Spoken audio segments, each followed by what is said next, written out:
Hey, ¿qué pasa, pistachines? Bueno, viendo que os gustó mucho el de ciencia anterior sobre el electroimán, seguramente hagamos más vídeos sobre ello y sobre otro tipo de inventos. Pero hoy os traigo algo de historia, que también es muy interesante. Y os traigo un personaje que a mi parecer es uno de los, por no decir el mejor, uno de los mejores francotiradores de la historia. Así que bueno, yo creo que varios de vosotros lo reconoceréis, pero si no, dentro vídeo. Y ahora veréis quién es. El hombre, el mito, el silencio. Se dice que en los bosques del norte, donde la nieve cubre la tierra como un manto eterno, hay silencios tan profundos que pueden asustar el alma. Pero entre silencios, hubo uno que aterrorizó a un ejército entero. No era un monstruo, no era una máquina, ni siquiera un gigante guerrero de 2 metros. De hecho, medía unos 60 y tenía cara de no haber roto un plato en su vida. Un hombre que ni siquiera levantaba la voz, porque ¿para qué? La nieve escuchaba bien. Ese hombre fue Simo Häyhä, el francotirador más letal de la historia moderna, el cazador silencioso, la pesadilla soviética, el espectro blanco. Hoy vamos a recorrer su vida completamente, desde sus primeros pasos entre los árboles hasta su final como una leyenda viviente. Y sí, también descubrimos por qué de todas las cosas posibles terminó siendo conocido como la Muerte Blanca, un apodo que suena más a villano de cómic que a un finlandés que habla menos que un tronco. El origen de un fantasma norteño. Simo nació en 1905 en Rautjärvi, una zona donde las palabras llanura y verano eterno no existían. Su hogar estaba rodeado de bosques densos, lagos que parecían espejos y nieve. Tanta nieve que incluso los renos se quejaban. Su familia era humilde y trabajadora. Simo aprendió desde niño que el esfuerzo era parte de la vida. Levantarse temprano, alimentar a los animales, cortar madera. Una rutina simple, casi meditativa. Y aquí viene lo interesante. Desde muy pequeño desarrolló un talento extraño, no moverse. Mientras otros niños jugaban y corrían, él podía quedarse quieto como si se hubiera congelado. Los vecinos decían bromeando que si lo apoyabas en una pared, la gente creería que era un perchero. Ese dominio del silencio, esa paciencia casi espiritual, iba a convertirse en el arma más peligrosa que jamás empuñó. El chico que apuntaba mejor que los adultos. Simo no era fuerte ni alto, ni especialmente llamativo, pero cuando cogió un rifle por primera vez, la historia cambió.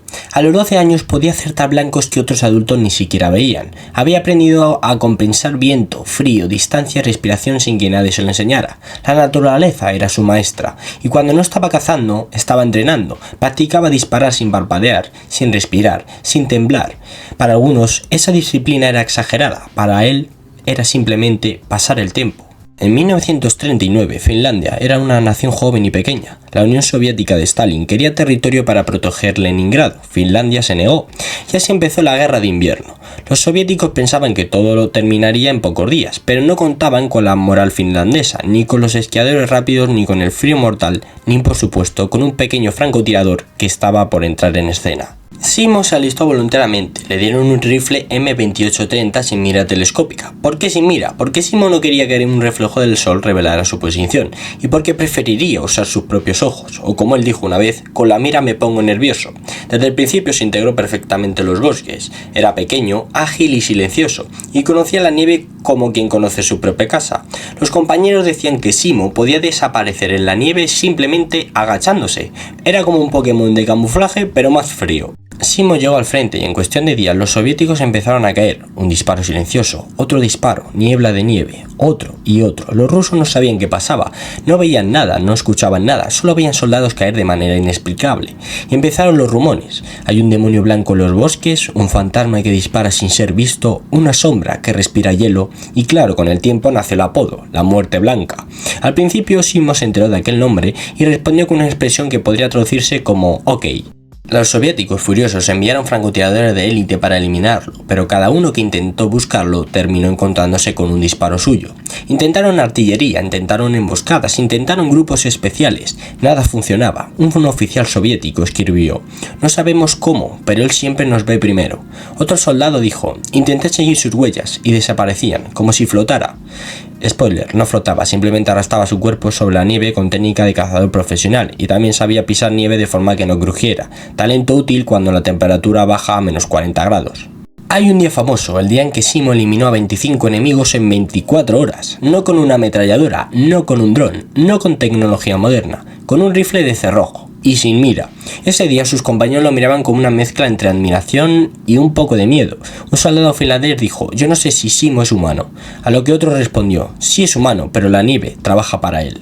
Antes de seguir con sus hazañas debemos detenernos, porque entender cómo Simo disparaba es comprender por qué se convirtió en leyenda. Su puntería no era suerte, no era magia, era ciencia pura, combinada con un instinto animal y una disciplina casi sobrenatural.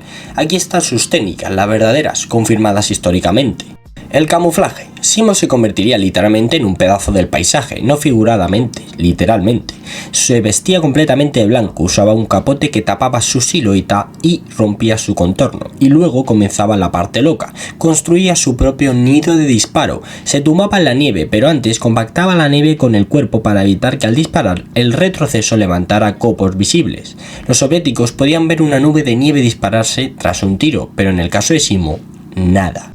El truco legendario de Simo Häyhä. Simo masticaba nieve antes de ponerse en posición. ¿Por qué? Porque a temperaturas de menos 20 o menos 40 grados, cada exhalación humana produce una nube visible de vapor. Un pequeño soplo podía revelar una posición, así que Simo sin dudarlo se metía nieve en la boca para enfriar su respiración, reducir el contraste térmico, evitar vapor visible y no levantar ninguna pista de su presencia.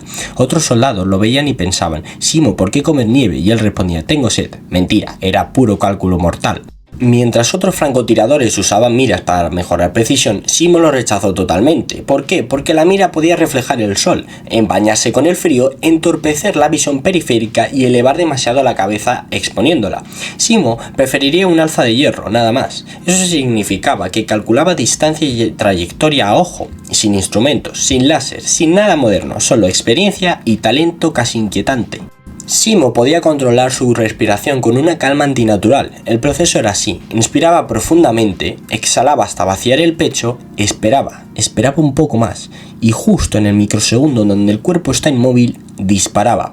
Esos instantes son milimétricos, el cuerpo humano tiembla, el pulso mueve las manos, el corazón late, pero el suyo parecía no hacerlo. Cálculo del sonido. Él no solo disparaba cuando el bosque se movía, cuando el viento soplaba, cuando la nieve crujía bajo los pies de un enemigo. Era una danza perfecta para que el sonido se mezclara con el ambiente. Los soviéticos escuchaban algo, pero no podían distinguirlo. Simo muchas veces iba esquiando, patrullando como un fantasma blanco sobre una alfombra helada. Los soviéticos veían sombras deslizándose, pero cuando intentaban apuntarle, las sombras simplemente se convertían en un paisaje. Podía detenerse en seco sin sonido, podía disparar apoyando el rifle en nieve compactada, podía esconderse en segundos, era como si la nieve lo adoptara. Decían que Simo podía oír a un hombre caminar sobre nieve a 400 metros de distancia. Mientras otro escuchaba viento, él escuchaba ritmo, el ritmo de los pasos, el sonido de las rampas, el sonido de un equipo metálico chocando. Si un soviético respiraba fuerte, Simo lo detectaba. No era humano, era un radar de invierno. Después de cada disparo pasaba esto: eliminaba el objetivo, se deslizaba unos metros, se enterraba ligeramente en la nieve y desaparecía. Cuando los soviéticos contraatacaban, ya no estaba, era como perseguir el viento. Simo era silencioso pero no amargado, tenía humor, seco, sutil, casi invisible, pero humor. Una vez un oficial le preguntó, ¿cuál es el secreto de tu puntería, Häyhä? Y él respondió, apuntar bien. Otro día le dijeron, los soviéticos te llaman la muerte blanca. A lo que Simo contestó, podría ser peor. Su sentido del humor era tan minimalista como su estilo de combate. El 6 de marzo de 1940, un francotirador soviético usó una bala explosiva, le impactó en la mandíbula, la mitad de su rostro quedó destruido. Simo cayó inconsciente, sus compañeros lo arrastraron creyendo que había muerto, pero no. Simo Häyhä, el hombre que podía quedarse quieto horas sin moverse, no iba a dejar que una explosión lo detuviera. Despertó días después con el rostro vendado, le informaron que la guerra había terminado, y su primera pregunta fue, ¿ha terminado la guerra? Ni un ¿qué me pasó? Ni un estoy vivo, no. Él quería saber si Finlandia había resistido. Tras la guerra, Simo no buscó fama, no dio discursos, no escribió libros, no protagonizó películas, simplemente volvió al bosque. Se dedicó a la caza, al tiro deportivo y a vivir en silencio, como siempre había hecho. Pero cuando la gente lo encontraba, esperaba escuchar una filosofía profunda, pero él siempre respondía con frases cortas. Muy cortas.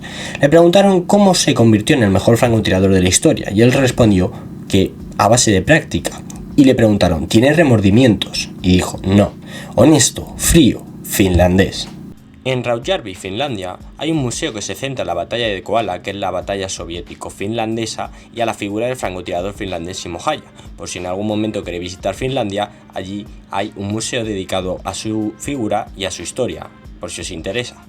Simo Haya murió a los 96 años, un hombre pequeño que dejó una sombra gigantesca, más de 500 bajas confirmadas en solo 100 días, un récord que probablemente nunca será superado, ni siquiera en tiempos modernos, pero su legado va más allá del número. Es la historia de un hombre humilde que sin buscar gloria se convirtió en una leyenda, de un campesino que dominó el silencio como nadie, de alguien que nunca presumió de nada, de un ser humano que hizo historia casi sin hablar.